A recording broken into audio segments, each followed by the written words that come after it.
Hello, good morning everyone. Thank you for coming and thank you for this lovely little venue. This is very unexpected.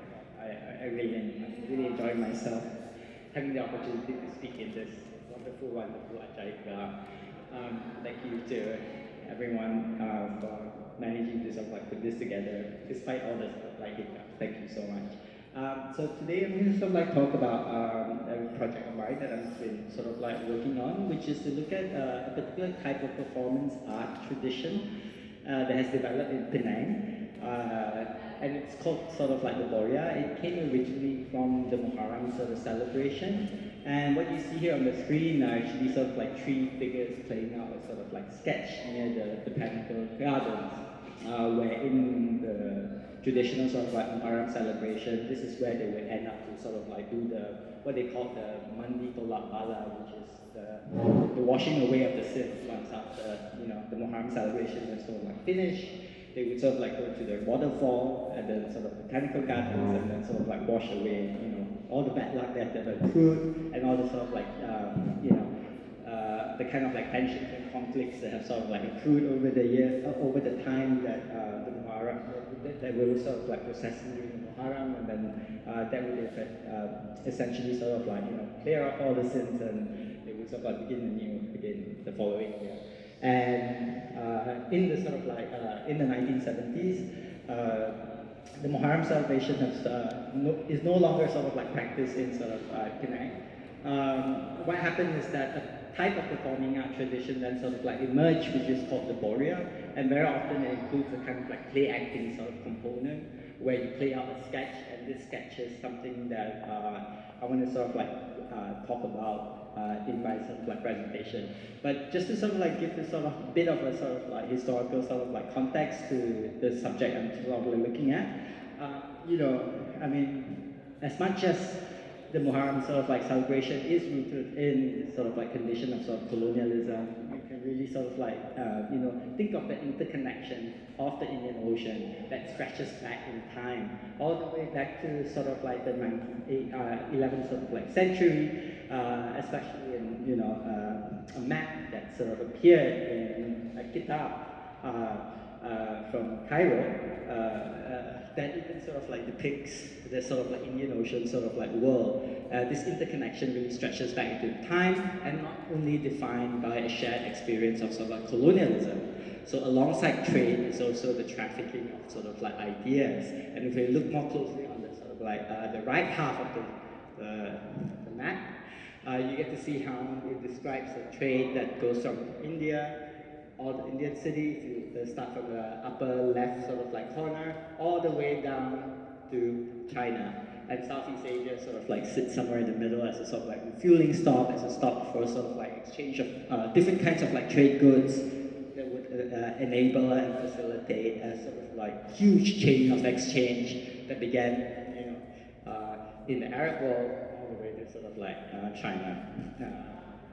China down in the lower left sort of like corner. Okay, but I think and this is another map that's also showing Southeast Asia.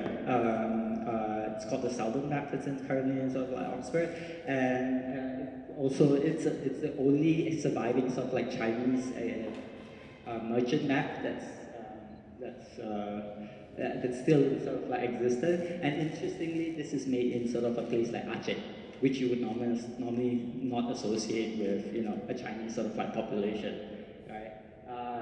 But this is just, I want to sort of like bring up these two maps to sort of like give you a sense of, I guess, Southeast Asia being a sort of like vibrant sort of like stopover hub for different sort of like communities to sort of like meet and interact with each sort of like other. And this often translates during the colonial sort of like period, especially with the establishment of a port city like Penang, into a kind of like colonial sort of like ordering of sort of space that's centered on this idea of the divide and rule, right? And very often when we think of this kind of like divide and rule, the alternative theory is to assume that if you were not to sort of like see this as a divide and rule, then what is happening on the ground is necessarily syncretic in nature, right? It is, but increasingly scholars are also sort of like thinking of how problematic this idea of syncretism sort of like is as a way to sort of like think about some of these issues. Another theory that has emerged in this part of the world, in our sort of like part of the world, is this idea of the composite. What is the composite, especially in relation to sort of like port cities and coastal sort of like townships, where different things can sort of like sit next to each other very comfortably and in many ways find its own way of sort of like negotiating a kind of like temporal rhythm on its sort of like own ground. And this is where we come to this idea of the borea. And a borea formation is like a minstrel sort of like troupe. It sort of like moves from house to house, basically singing whatever the patron wants them to sort of like sing, and they will often sort of like play dress up. So in some cases they'll dress up as, I don't know, Native Americans, other times they'll dress up as sort of like an African American person, and other times they'll dress up as different kinds of like, people that you would normally find, surprisingly, people you don't normally expect to sort of like find in Southeast Asia will have a kind of like presence, testifying to the fact that I think in a colonial port city, you just really don't know who will end up on your sort of like doorstep in many ways, right?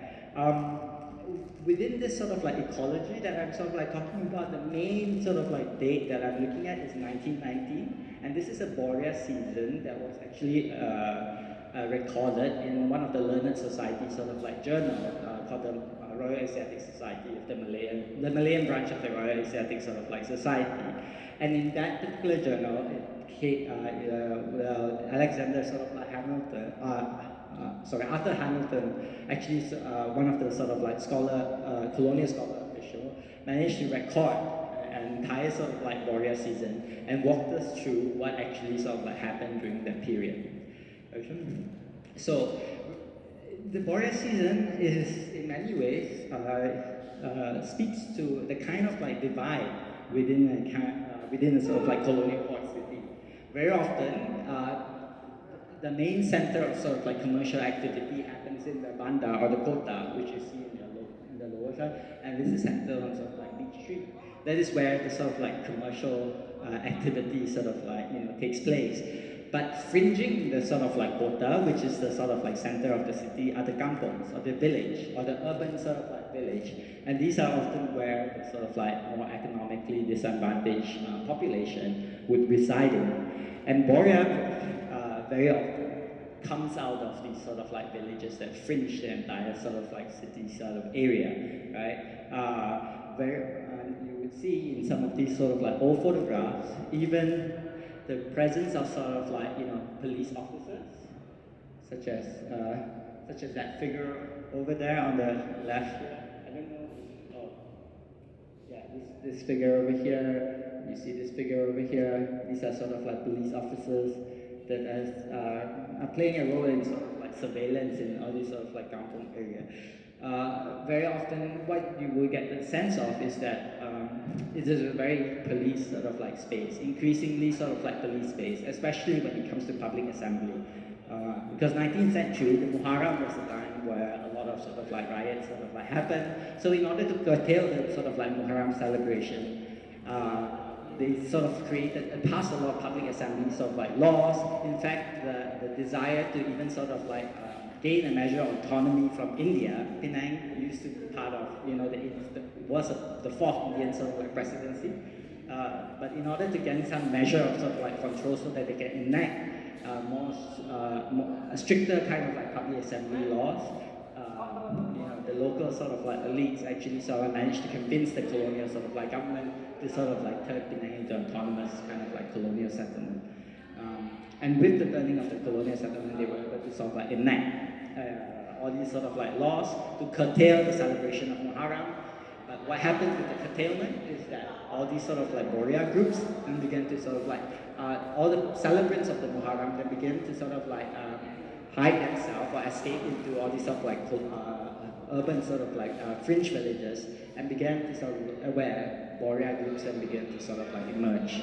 Sort of, and what I've done is also I've sort of like mapped out where, using the kind of like chorus lines from Arthur Hamilton, I've mapped out where all the borea groups sort of like existed, and you see that the center of sort of like commercial activity normally it's along Beach Street, but you will find that all the warrior sort of like groups are normally affiliated with villages or urban villages that are in many ways cut out of, the ability to sort of like participate meaningfully in the colonial sort of like economic sort of like order of things, yeah.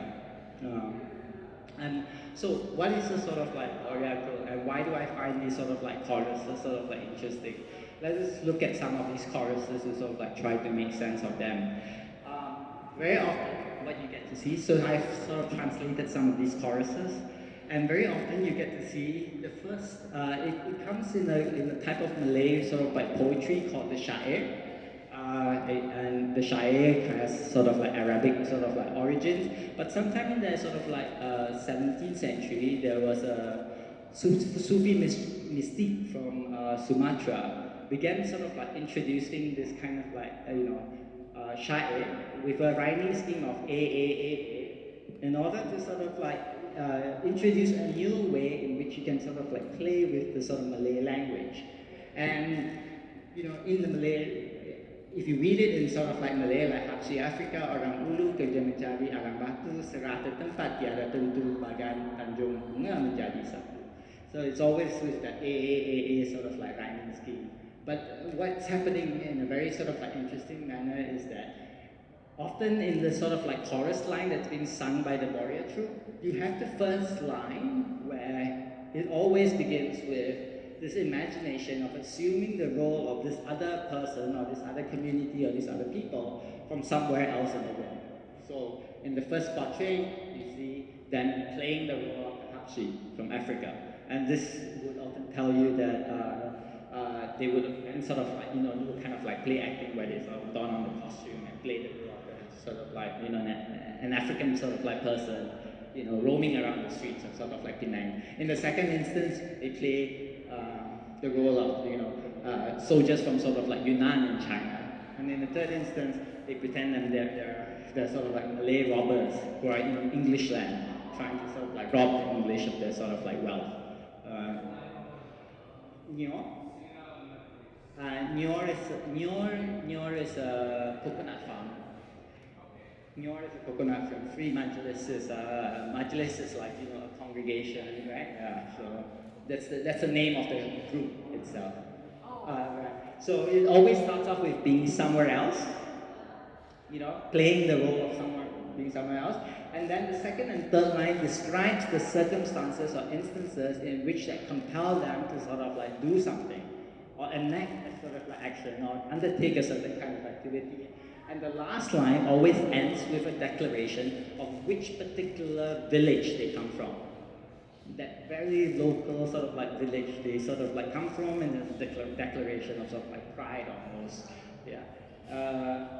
More examples include, that they can also play someone from the heavenly sort of like abode or the Kayangan, or you can play the sort of like Bedouins from sort of like Mandung, or even sort of like use from sort of like Margi, right? And the chorus line sort of like takes on very sort of like formulaic kind of like way in which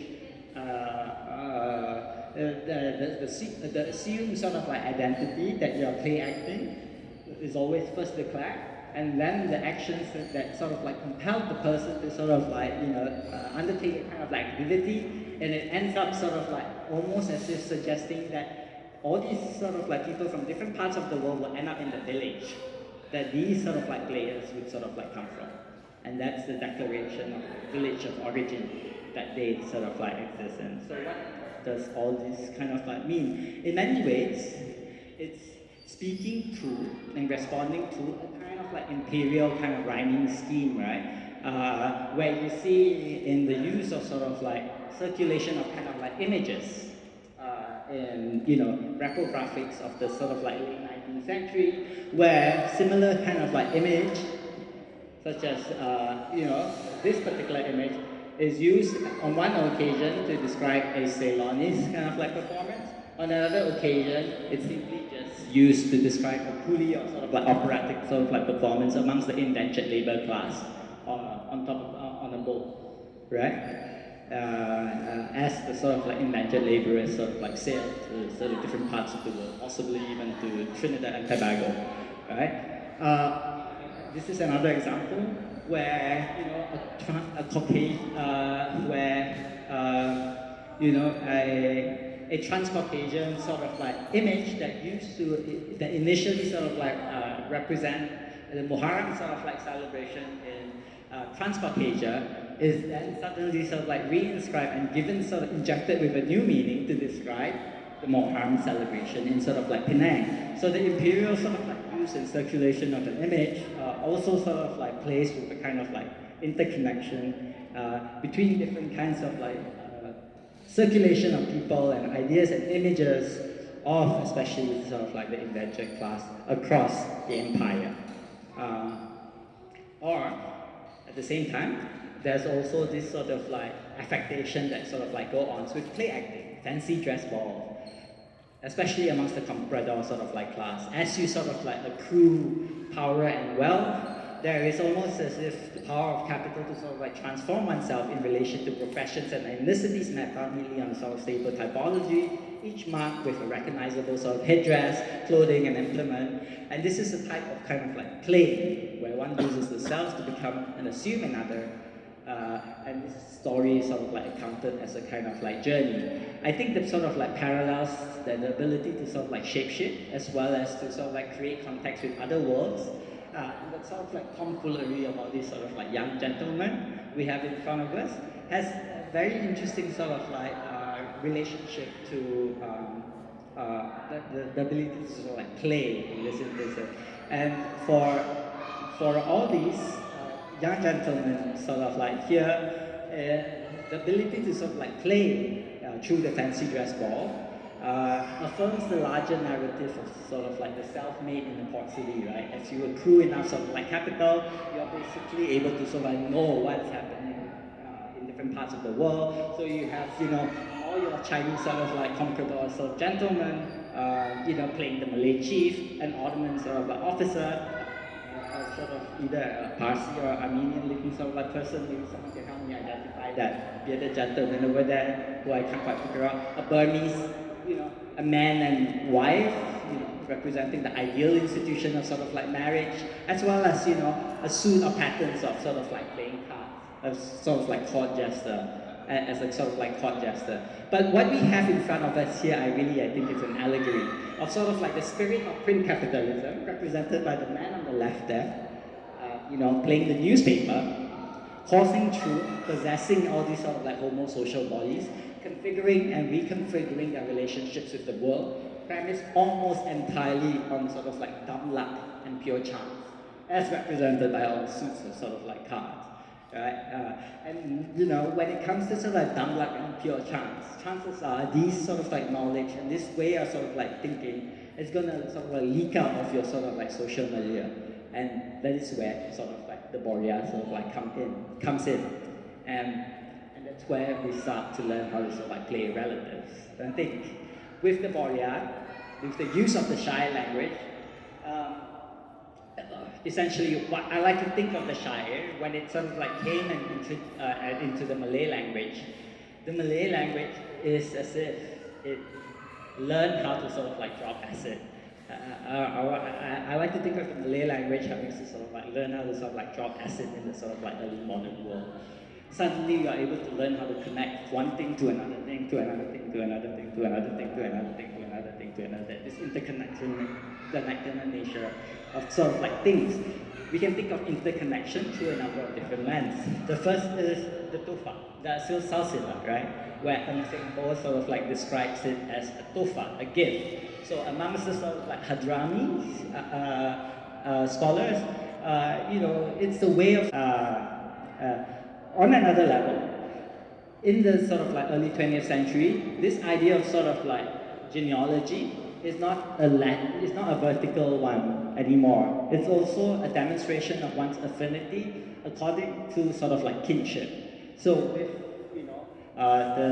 with the publication of the Silsilah of Raja Raja Melayu in 1938, you see a sense that the Malay kings were not only interested in demonstrating sort of like lineages in terms of line of descent, but also amongst each other, in order to give a sense that this idea of the race, the Malay race, then sort of become a new kind of like paramount kind of like identity in which you begin to sort of like claim kinship on a horizontal sort of like level. Suddenly, all the kings are related because they are all sort of like Malay kings.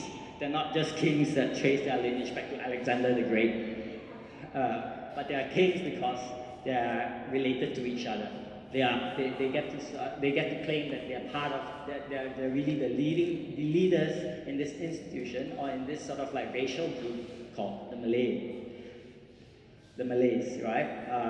But these are sort of like, examples of how those who can sort of like accrue capital are able to sort of like create or construct this sort of like this kind of like gift of elective sort of like affinity, right? But I think what is interesting in this sort of like period is that this kinds of like genealogy sort of like making is not limited to those who can accrue capital, material or sort of like symbolic, yeah?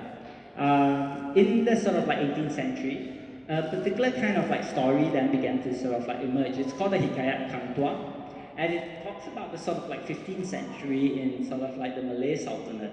And it describes the Laksamana, who is an admiral in the Malay, the word means admiral in the Malay world, where he is then exiled from the Malaccan court for not following the orders of sort of like the Sultan. So he arrives in this, in order to win the Sultan's sort of like favor, he had to sort of like, go off and try to win the princess back for the sort of like Sultan, in order to sort of like, make peace with the sort of like Sultan. So he went off to a neighboring sort of like sultanate in order to try to win the favor of this sort of like princess who refused initially to marry the sultan, right? So at this neighboring court, there's this performance of what Muhammad Haji Saleh, a Malay sort of like scholar, calls an act of one-dowmanship.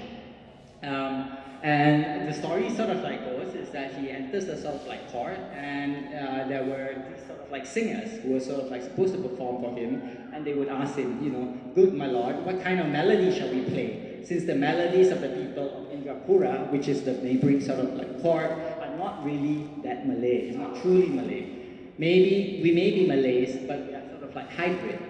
We're not like the real Malays of Malacca, where Hang Tuah sort of like came from. And then the Laksamana sort of like smiled and then say, okay, yeah, sure, the Malay people in Malacca might be true Malays, but really we are also sort of like mixed with Javanese sort of like blood.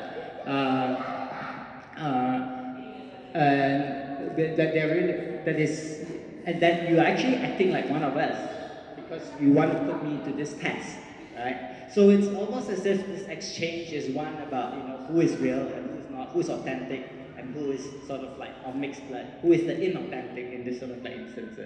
So upon hearing the words of the Laksamana, the five singers then says, you two are acting like one, sir, because you're putting us to the test. Why are you subjecting us to this sort of like repartee, as if you're sort of not believing that we have the capacity to sort of like, play along with you. And the Laksamana sort of like, in this very Bollywood sort of like moment, turned around and sort of like smiled, and the five singers started to sort of like laugh, picked up the drums and started to play. And the Laksamana was offered a goblet, and the five drums sounded as one, and the singers sang very sweet with their voices. Then Tunjanao rose to dance. After 2 or 3 steps, he is the sort of like, the representative from Indrapura. He invited the Laksamana to sort of like join him, and the Laksamana rose and danced while arranging himself and making himself look smart. And then the Laksamana sort of like said, do not put me again to the test by making me sort of like dance, because the lord of this man from Malacca is mixed with Majapahit, sort of like a Java blood. He does not know how to sort of like dance. And then Tunjanao then answered, what words are you saying, sir? We are playing relatives. You should not have distrust in your heart. And the Laksamana danced, so very elegant was his dance, and the people in Indrapura never had seen a dance like the Laksamana sort of like dance before. So this sort of like exchange really sort of like captured, I guess, a tale full of sort of like irony, and the irony is what we need. in order not to be torn away by our conflicting desires for intervention of sort of like this avowal, right? It shows us how to play with love and life. It teaches us how to cope with our anxieties, and above all, it tells us how to deal with language and sort of like writing. At the heart of it is a tension generated by the sungguh, which is the authentic, and the kacukan, which is the inauthentic, or the bastardized, or the hybridized. The pure authentic or the bastard or the sort of like hybrid. In this, the discussion of sort of like identity in terms of sungguh and kacukan does not result in a conclusion. There was not any sort of like conclusion of who is actually real or not. In the act of sort of like one-downmanship, everyone is claiming that they're not really sort of like authentic, right? Leaving the question of essence unresolved. Focusing instead of the playful willingness to be related. After all, Tun Chadha said, what's really there to sort of like, fight about? We are all sort of like playing relatives, right? But the language and the writing is not, the language and writing here is not just about text. And I think this is where art history can sort of like really push the analysis a bit sort of like further, and not just sort of like dwell on the sort of like literary sort of like form, and in fact think of it in sort of like visual term. So, as you're all sort of like familiar with the printing or the sort of like the format in which you sort of like write a poem in the sort of like Arabic sort of like script. Often you read it across, right? You don't read it like in sort of like column where you sort of like in the English language where you read downwards and then you read the second sort of like column. You actually sort of like try to sort of like cross over that thin vertical sort of like line that cuts down sort of like the middle of it, in the middle of the sort of like the page, right? In many ways, that sort of like line, or that's kind of like that sort of like column, the vertical sort of like column that cuts down the middle of the page, has sort of like in some resonance to a new kind of like mental geography of sort of like, that has begun to sort of like emerge in the Malay world sometime in the 18th and 19th sort of like century. This is a map from the sort of like 19th century, 1876, and it sort of like shows, it's really one of the two only sort of like Malay maps that have sort of like have survived. And it really shows a sort of like river that sort of like cuts down sort of like the middle of the page, where you have at the center the palace located almost sort of like transversing the two sort of like shoreline of this sort of like river bed, right at the center, number 20 over sort of like here. While other sort of like rivers or other sort of like riverine branches are basically fiefdoms of different kinds of like, overlords and stuff like that. But the Sultan ultimately is someone that is able to straddle across the main kind of like river trunk over here. And for me, what's interesting is that here the Sultan is described as a sea captain, the Nakoda.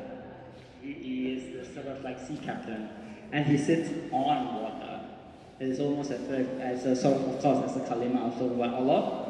He is the one that's able to sort of like sit above or rest or dwell above the water, right?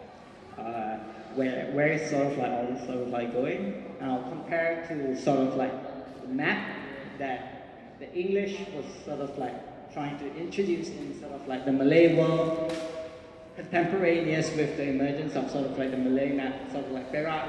In this particular map, this was shown, it was blown up life size and shown at the inaugural sort of like meeting of the Royal Asiatic Society's sort of like opening meeting, during that opening meeting of that time. And it's described as a kind of like live feed. It's incomplete. It's described as something that's incomplete. It's described as something that's ongoing. And it's described as something as a rapacious sort of like engine in which lands that have not yet been mapped will continue to be sort of like mapped as we sort of like even sort of like speak in this sort of like August Hall in the company of sort of like the museum. Actually in a museum like this. It was actually sort of like, blown up life size in a museum. Exactly in a museum like this. It's described as an ongoing sort of like enterprise in which the possibilities, or the splendid possibilities for the merchants and the planters is boundless, right? The Malay map is sort of like something else. the Malay map shows a different way of sort of like thinking about ideas of sort of like sovereignty. And this sort of like ideas of sovereignty can sort of like, I guess, be found in the sort of like accompanying poem, the sort of like Malay map, where it describes the Sultan going on a sort of like sea journey using the word main again, which means play or going places, in a state of sort of like, in order to fulfill what is called his perfect faith or sempurna iman, which could very well be an expression based on Muslim travelers who brought with them the word and the notion of sort of like iman, right? Into sort of like the Malay world. So this idea of sort of like crossing across water and crossing across sort of like boundary and being able to sort of like be comfortable with this sort of like idea of the crossing, right, is something that I think parallels or is contemporaneous with this other sort of like mapping technology that is a lot more sort of like rapacious and is a lot more kind of like centered on this idea of concrete. And you would find similar kind of like imagery appearing in the only sort of like Muharram sort of like celebration video dating to 1909 that is documented in sort of like Singapore. So what I'm showing you here is basically a Muharram procession in Singapore in 1909. It's mislabeled as a Chinese sort of like festival, Chinese New Year festival. The only reason why is because you see a Chinese lion there, and so the very sort of like good, the very sort of nice archivists in Singapore tend to sort of like label everything with a Chinese dragon or a lion dance, you know, Chinese New Year. But clearly, as you sort of like see what's sort of like happening with the procession, with the boats sort of like coming in, with the sort of like tazia that was sort of like being shown before, you know, a galleon boat, and then after that, this larger kind of like tazia sort of like coming into sort of like into view. This is sort of like, you know, a Muharram sort of like celebration that was sort of taking place. And I want to sort of like, you know, end with, and this, and what you see is that you begin to sort of like find connections between, say, for example, an Achinese illustration of sort of like Muharram and a Muharram sort of like stone painting from sort of like Madras as well. So there are a lot of visual iconography that then makes that then sort of like becomes sort of like more and more sort of like immediately apparent if you were to sort of like spend time trying to sort of like decode them. And I guess the role of an art historian is really to sort of like do that, right? But I want to sort of like end with, I guess, the Syair Tabut, which is 60 Syair, that really this is the only existing Syair in sort of like Malay literature that describes the entire sort of like Muharram celebration in sort of Singapore. And in this sort of like Syair, what you get to sort of like see is that the question of what is sungguh or what is kacukan, what is real and what is hybrid, what is center and what is periphery, which is the story of sort of like Hang Tuah, the admiral, the Laksamana Hang Tuah, that I sort of like talked to you, I shared with you about, is really a matter of perspective and position. In the Malay world, these things change all the time. What is Melayu? But the fast-flowing sort of like river on Sumatra, which the word sort of like derived from, it engenders a world that is really centered on adaptiveness, cunning, and wit. More importantly, the story of Hang Tuah, the Laksamana, tells us what is inconclusive is not simply evasion or inertia. It all ends with a dance. It all ends with Hang Tuah sort of like having a dance. 3 steps forward, back, 2 steps back. That's how we negotiate our place among sort of like others, and that is also how we sort of like play relatives, right? In search of what I guess Edward Glissant would call a politics of sort of like relation, made up of sort of like the vacillating spectrum of sort of like composites. It's not about sort of like everything sort of like coming together and forming this sort of like hybrid mush, right? It is how we sort of of like row from one shore to another to make those new sort of like connections. Thank you.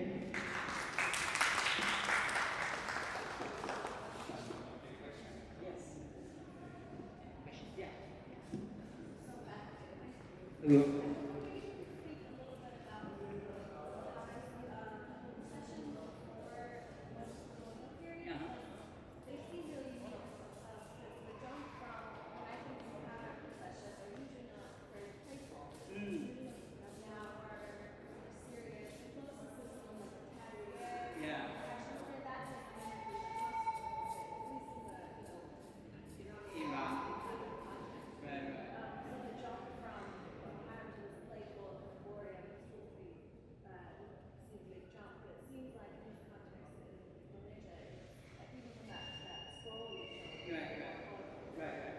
I'll bring back this sort of like scroll because I think a lot of the prevailing theory is that it came from sort of like the Madras regiment. Sometime in the sort of like 19th century when they were sort of like brought over to Penang to sort of police the new sort of great colonial settlement.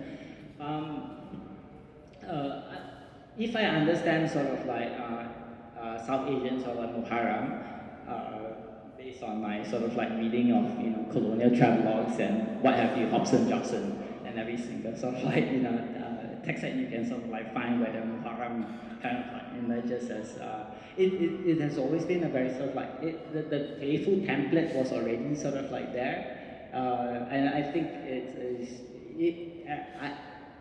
if there was a sort of like difference, then the difference would have sort of like happened between the Persian and the South Asian way of sort of like celebrating sort of like Muharram. So I'm not quite sure where that kind of like mournful sort of like tone has been sort of like dispensed off. Certainly, I know that there is a more mournful sort of like aspect to it, and this normally happens in what we call an ashrakat, which is an imambara. And that's where you have all your majlis and sort of like stuff like that. And Penang actually had an imambara, except now that it's been razed and completely demolished because of the persecution against Shiism in Malaysia. But on the level of sort of like street festival, very often you find that they take on a much more sort of like celebratory kind of like aspect.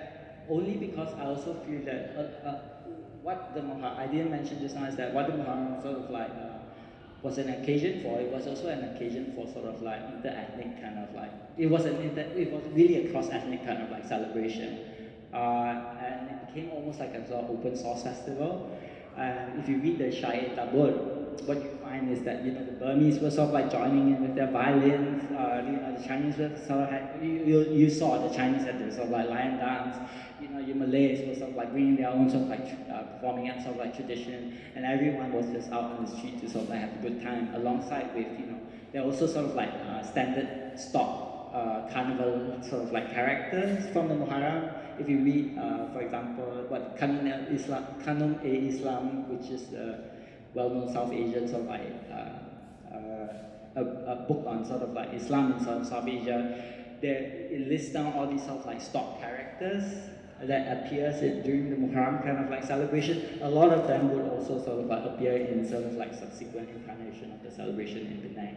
So there is definitely that sort of festive atmosphere, but again, it comes through the sort of like South Asian lens, and specifically. But I think maybe one thing to sort of like highlight is that a lot of the literature tends to focus on 19th century as the point of sort of like transfer. The movement, right? The movement happened in the 19th century. But actually Aceh was already hiring sepoys from Madras all the way back in the 17th and 18th century. So Thomas Forrest would already sort of like, in his travels and accounts would already say that the king of Aceh was already hiring sepoys from sort of Madras way before that. So I think it had a much sort of like earlier pre-colonial, as you said, relationship and presence in at least the eastern part of the western part of Southeast Asia. Thank you.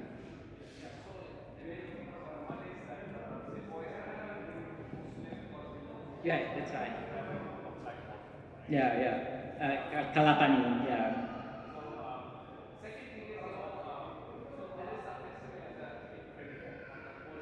Yeah, yes, I've looked at that. Yeah, that's right, that's right.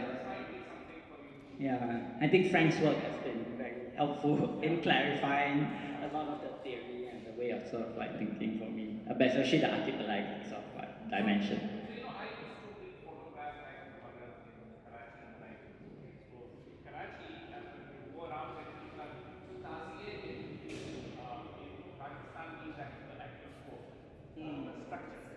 Yeah, not the play. Yeah, and we use tabut. We use the word tabut instead of taziye or tazia. The structure.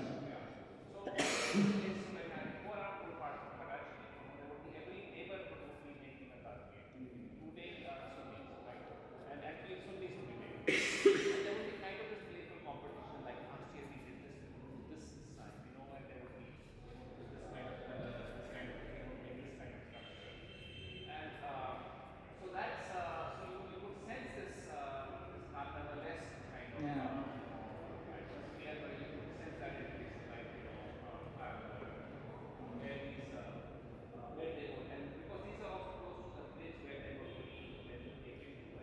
Deposit. Right. Oh, cool, cool. Yeah, yeah. I'd love to sort of like see that.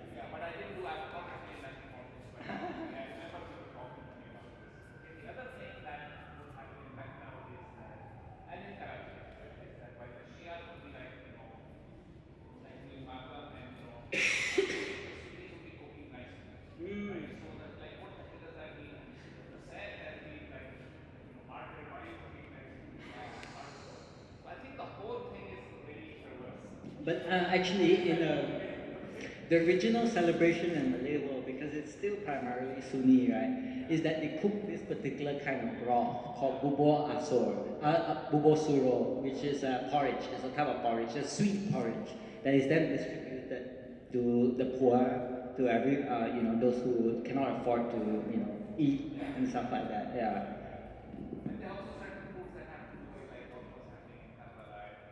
Ah, yeah, yeah.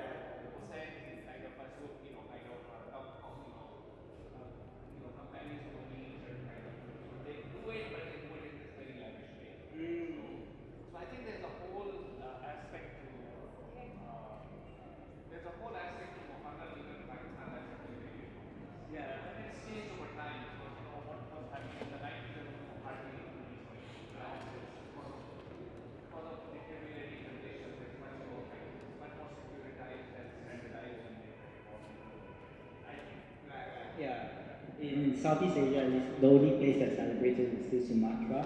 But it's become the only way it could even survive is because it becomes a tourism. Yeah. It's become like a tourist thing, spectacle. Still, it's a spectacle nonetheless. Yeah, exactly. Like in Turkey, they banned the Sufi order. Yeah. So the revival was also through tourism, the whirling dervishes. Ah, So okay. they sort of realized that this would help tourism. Exactly. So that is how they allowed the dervishes to come back.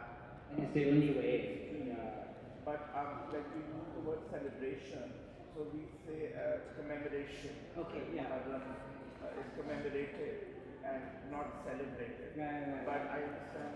Yeah, so in my other, actually when I write, I use the word commemoration, but sometimes in order to translate it, I don't know, somehow it slips my mind and I use the word celebration, but normally I actually use the word commemorative ritual. But what I'm interested in is that through this history, what's the current form of Muharram? There is no more Muharram. Okay. It's entirely banned in Malaysia. In fact, if there are Shiites from Iran that lives in Malaysia, because Malaysia has a big Iranian population, and you can only sort of like celebrate in their own home. But if you were caught, passing it on or celebrating with like sort of like a fellow Malay, basically the Malay person can be persecuted. They're very strict about it, and they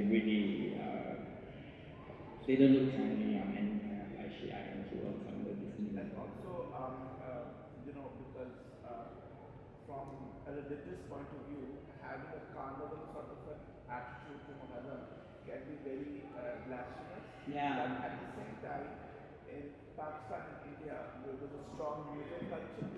So we use music also to commemorate Right. Muharram. So someone, I think maybe coming from Arabia, would find that blasphemous. Right. That why are they singing qawwalis and Right. religious thing? So where I can find this objectionable, that I can also understand someone coming from Arabia Yeah. finding art qawwali objectionable as well. So what has survived is like the Borea, right? The Borea is the only thing that has survived, and its roots to Muharram is talked about. It's well known, but it's also sort of acknowledged as this sort of like past in which it emerged from. And now what the Borea is essentially, it's running for UNESCO sort of like World Heritage, intangible heritage kind of like thing, and so it's been sort of like it's been cleaned up and it's been made into this kind of like show and dance that you perform on the stage. It's no longer something that travels.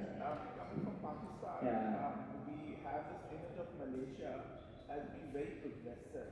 Oh, I don't know about that. When people go there, they find it less conservative. They find more public participation of women in public life. Oh yeah. Tourism, like people like go on their honeymoon would like to used to go to Malaysia a lot. Okay. It's also a good shopping destination before the wedding, And then this is progressive. Yeah, I don't know if that's progressive, but yes, I understand where you're coming from. Yeah. Suddenly from there, when I see this strong, hard line anti-Shia attitude, I find it very confusing. Like at one time there were the Asian tigers and the economy is taking over, and then suddenly this is such a strong orthodox approach to religion. So I find that very difficult. Yeah, I think it's because state Islam has always especially when it sort of like consolidates itself as a sort of instrument of power since the 90s, have tended to sort of like veer towards conservatism. But Malaysian population is also quite diverse, right? The demographics is Muslims are really only about 50%. So there are also the rest of us who are, pagans, kafirs, so many kafirs, not just the Chinese, but also the Indians, South Asians, but also like other indigenous sort of like communities, and especially in Sabah, Sarawak. And okay, if you say like the Chinese and the Indians are considered as migrants within a nationalist sort of like discourse, you have to still contend with very angry sort of like indigenous sort of like communities that belong to other kind of like indigenous sort of faiths that they cannot sort of like argue against using the migrant sort of like discourse. And so I think this sort of like creates a lot of check and balances on the ground to make, I guess, the civil society space a lot more sort of like vibrant, and there's a lot more possibility for sort of negotiation. But in terms of like state sanctioned kind of like view of what Islam is, then it tends to sort of like adopt a much more hardline kind of position. But still, everything's up for negotiation. 5 to 50% claim on politics power. Yeah. So it has to there's a tendency to politicize that. Yeah. Needed. Okay, great. Thank you. Thank you.